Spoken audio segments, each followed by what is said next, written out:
Milk Minute! Good day, learners! In our present society, disasters are actually everywhere. And they could happen in just a blink of an eye or a snap of a finger. And just recently, disasters such as floodings, typhoons, landslides, and earthquakes are all over the news. That definitely alarmed everyone, even those who are not affected, because of the paranoia that this may also happen to all of us. But despite this event posing threats to all of us, we can make possible actions to at least lessen, if not totally eradicate, the effects of natural and human-made disasters. That is why it is very important to people to be educated on the effect of disasters and how it can be reduced. Just like here in our municipality of Ramon, we do symposia, trainings, and drills which we believe will lead to disaster-prepared community. Hence, let's listen and learn from this episode.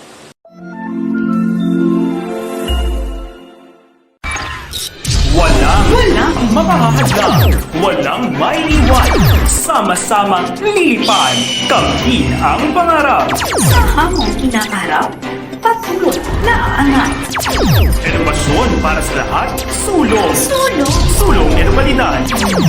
You're entering a whole new world, but do not be afraid. Magandang araw sa mga cute na namin mag-aaral sa gilid. Diyan nagtatapos ang ating maikling pagsusulit. Sabik na ba kayo sa ating bagong aralin? Babasahin ko na ang mga katanungan. Handa na ba kayo? Ito ang Drrr Radyo Eskwela. Sumasintabuhin sa DCXR 89.8. Member KBP, kapisanan ng mga pampaaralang broadcaster sa buong Pilipinas. Tayo na sa Radyo Eskwela. Tayo na!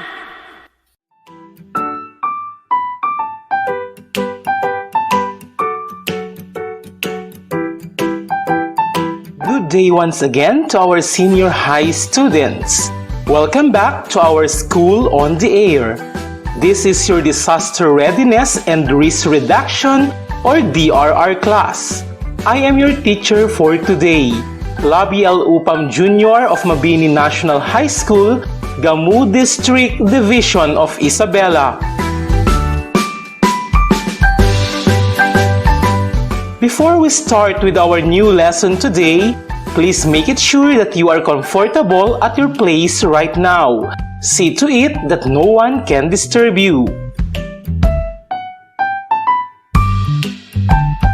Yesterday, we discussed about the risk factors underlying disasters, and we ended with a short quiz. So it's time to check your answers. Be sure that your modules are with you. Let's start! For number 1, the correct answer is letter A. For number 2, the correct answer is letter C. Number 3, it's letter C. Number 4, C is the correct answer. For number 5, the correct answer is letter C. Number 6, it's letter D. Number 7, A is the correct answer. For number 8, the correct answer is letter C. Number 9, it's letter A. Number 10, C is the correct answer.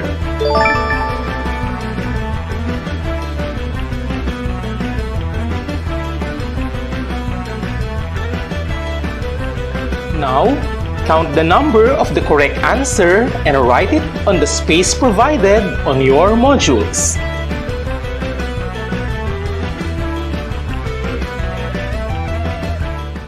today, we will discuss the effects of disasters on one's life.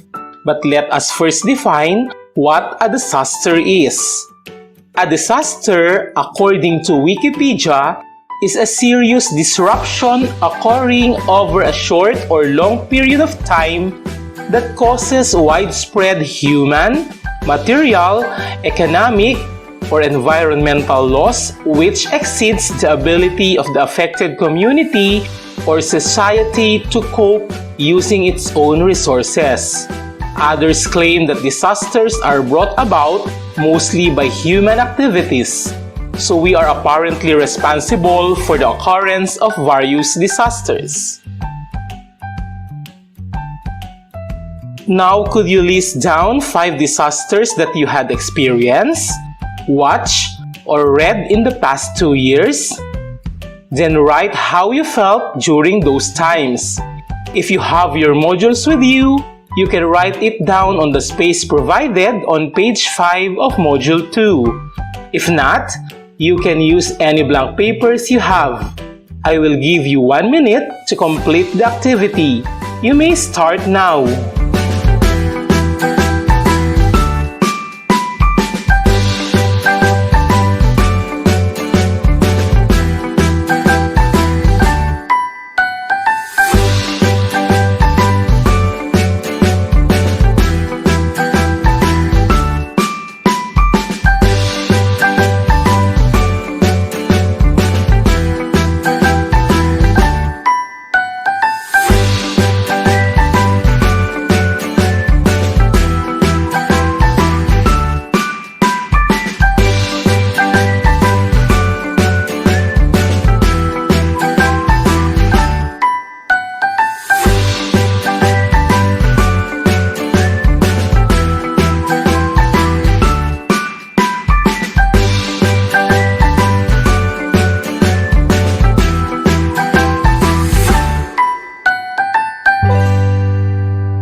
Okay, that's our timer. Your answers will be evaluated by your teachers at your respective schools. We may now proceed to the next activity. On your module at page 6, you can see illustrations depicting expressions about COVID-19 pandemic. By looking at the caricatures, can you share your opinions or the feelings that you had? Write your answers on page 6 of your modules. Please make your answers short. You may now start. You have 30 seconds to do it.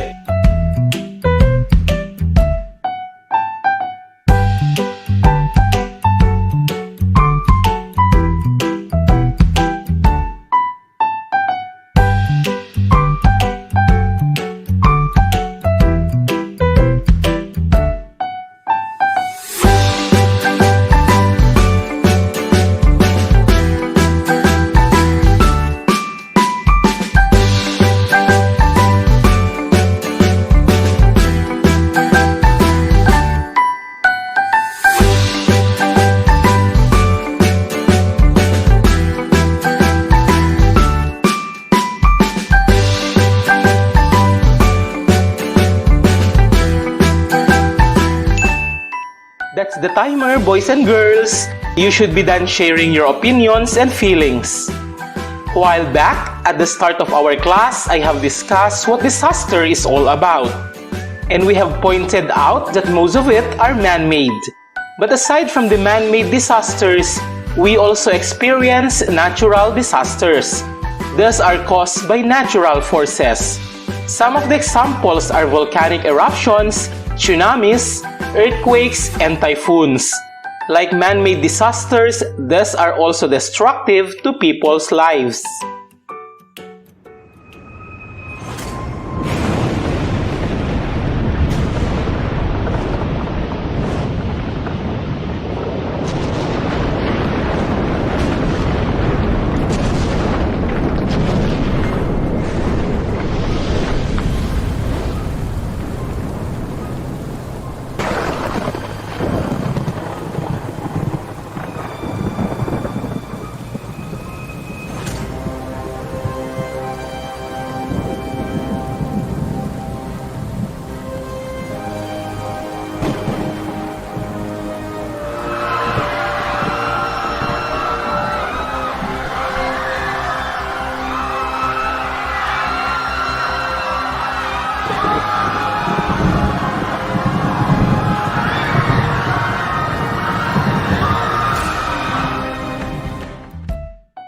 occurrence of these disasters does not stop when those calamities and events end. What is more traumatic are its effects to human. Here are some of these human effects.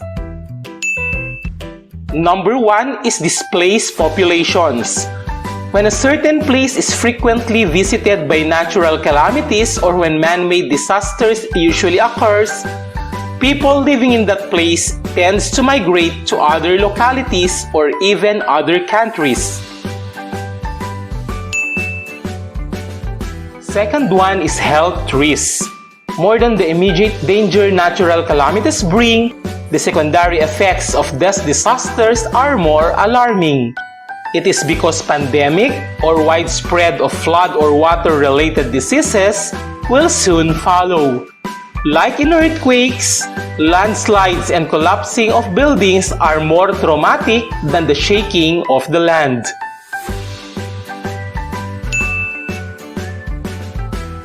The third one is scarcity of food. This is true especially when the agriculture sector has been affected by the disaster.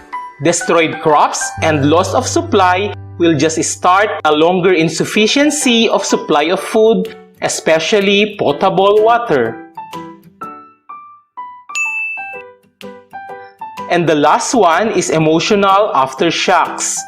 Disasters are traumatic. What is worse is the trauma may stay longer, particularly on children. Left untreated, children traumatized can suffer to lasting psychological and emotional damages. We will be back after a short break. Here are some reminders.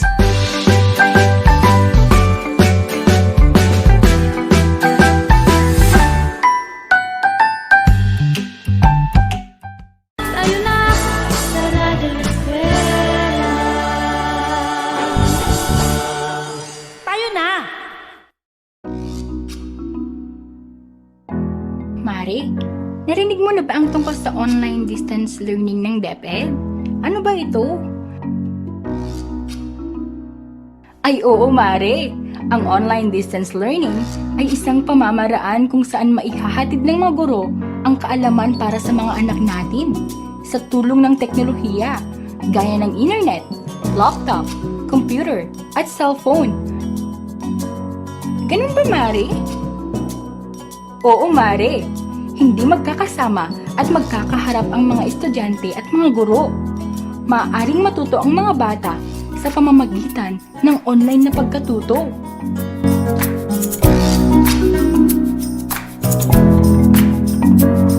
Isang mensahe mula sa kagawaran ng edukasyon at ng himpilang ito.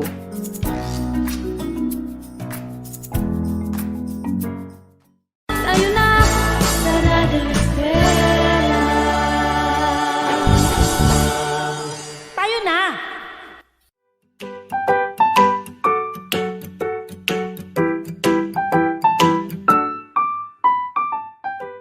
And we're back. This is your DRRR class on School on the Air. We are through with the effects of disasters. Now, how could we avoid impacts of the occurrences of disasters in our life?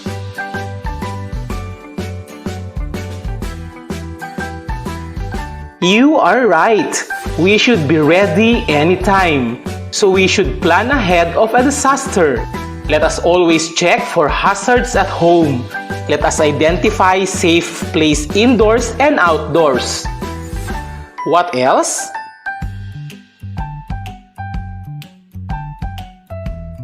Correct! Let us educate ourselves regarding calamities. We should also have disaster kits or supplies on hand. Could you add more? Absolutely! We should develop an emergency and communication plan. Let us also help our community in getting ready. Are there anything more? That's perfect! We should always practice the disaster preparedness cycle. Plan, organize, and equip. Plan and train. Or you can plan, evaluate, exercise, and train. And the cycle goes on. If we could follow this cycle, we may mitigate the impact of disasters in our life.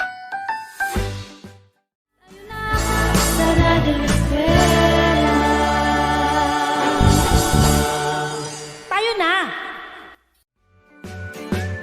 Now let us see how ready you are when a disaster will come. There are 3 situations on your modules found on pages 10 and 11 under What's More. Can you give tip, advice, or words that can help people in the situations recover from disasters? I will give you 1 minute to answer each item. Write your answers on the space provided. Here is the first situation.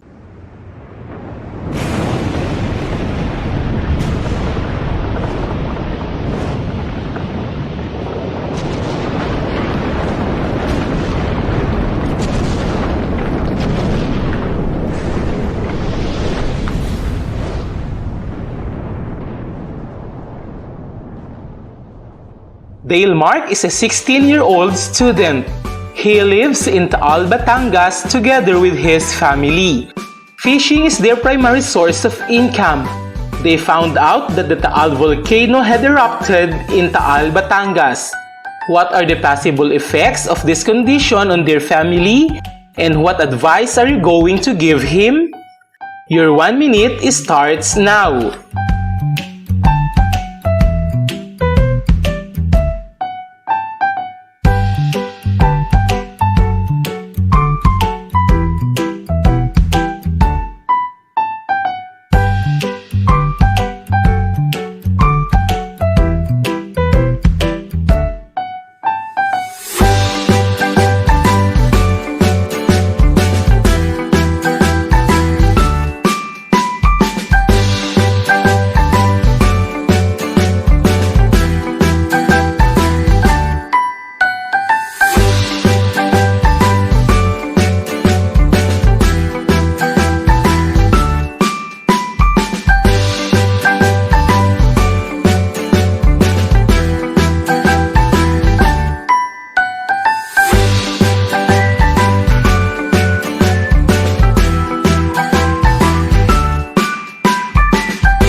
One minute is over.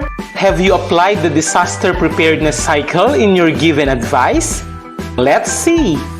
Now this is the second situation.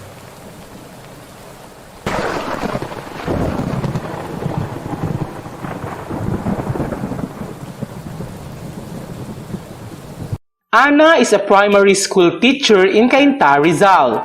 She used to be the mother of 2 beautiful children. Their community was hit by a super typhoon, submerging and washed away their homes and properties. It is clear to her mind how her 2 children tried to hold their hands tightly, but their hands slipped away. What would be the potential effects of the super typhoon to teacher Ana? How do you think can she be helped in coping up from the tragedy? You will have another minute to answer, and that starts now.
Time's up!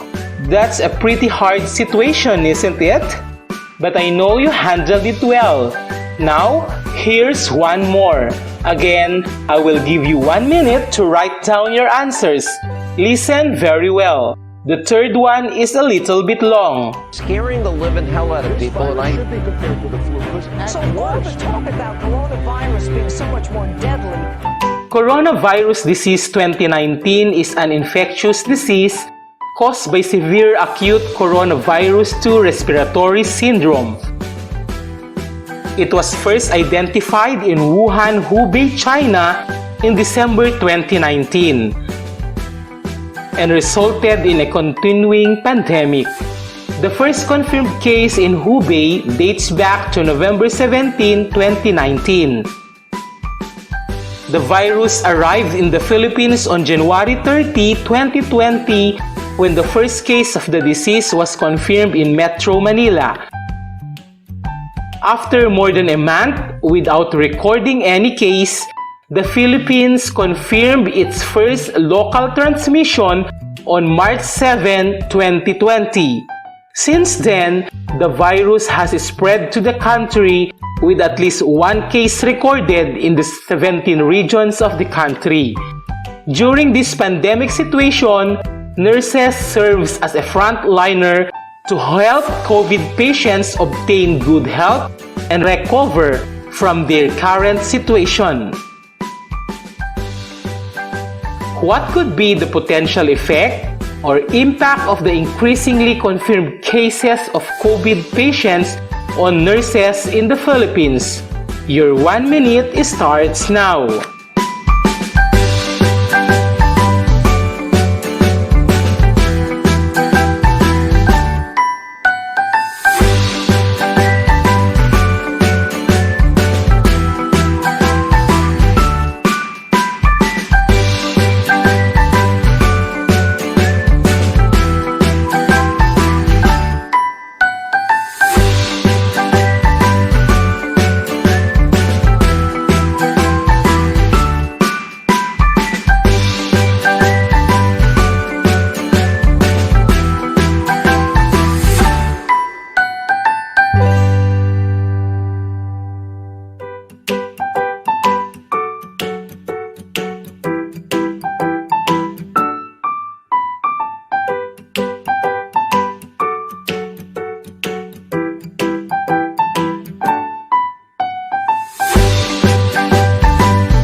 That's it.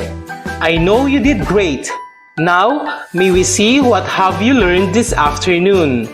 Knowing that a disaster disturbs the usual pattern of life and can cause both physical and emotional harm among people, how would you ensure that you are prepared to face the possible effects of any disaster that you may encounter in life?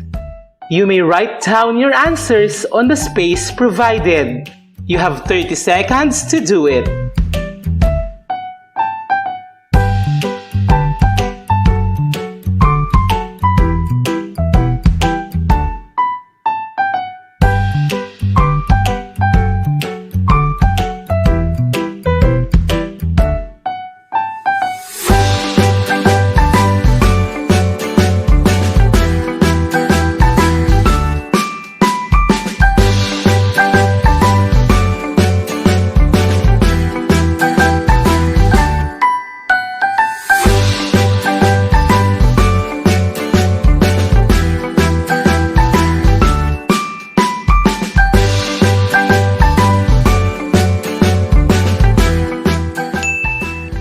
I know you have learned a lot and I am confident with your answer. Now, on page 12 of your module is another activity. You can do that after our class. What can I do? That's the title of the activity. So what can you do when you will encounter one disaster in the future? I bet this task would be easy for you. Before we proceed with your short examination, here is another reminder.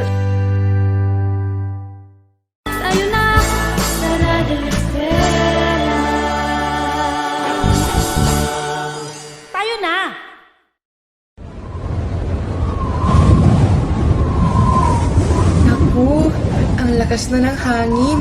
Paparating na ata talaga ang bagyo. Mabuti na lang, nakita ko ang listahan ng mga dapat ihanda kanina sa Facebook ng DepEd. Ito ay ang tubig, pagkain, ID card, mahalagang dokumento, flashlight at baterya, posporo at lighter, first aid kit, kutsilyo, radyo, kumot, banig, lubid, gamit panligo, at ilang mga damit. Tawagin man kami para sa agarang paglikas, handang-handa kami. Maging handa sa anumang sakuna. Isang paalala mula sa kagawaran ng edukasyon at ng himpilang ito.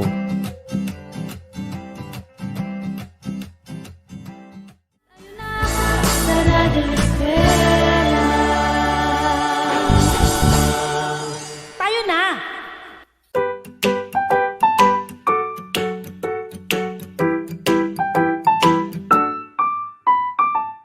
I believe you are now ready for our exam today.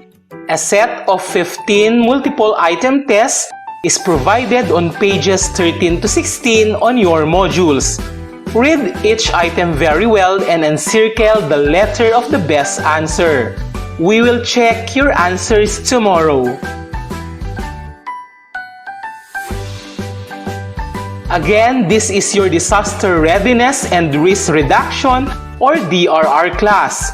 This has been your teacher on air, Labi Al-Upam Jr. of Mabini National High School, Gamu District Division of Isabela. The script used in the production of RBI material for Module 3 of the Disaster Readiness and Risk Reduction or DRR class was written by Labi Al-Upam Jr. of Mabini National High School, Gamu District Division of Isabela.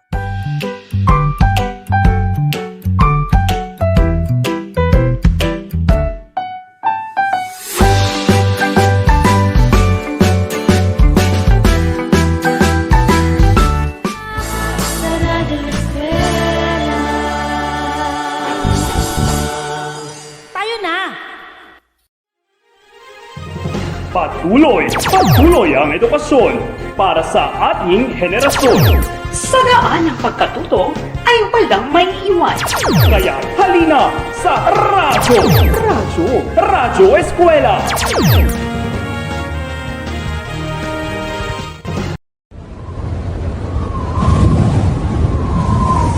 Naku, ang lakas na ng hangin. Paparating na ata talaga ang bagyo. Mabuti na lang, nakita ko ang listahan ng mga dapat ihanda kanina sa Facebook ng DepEd.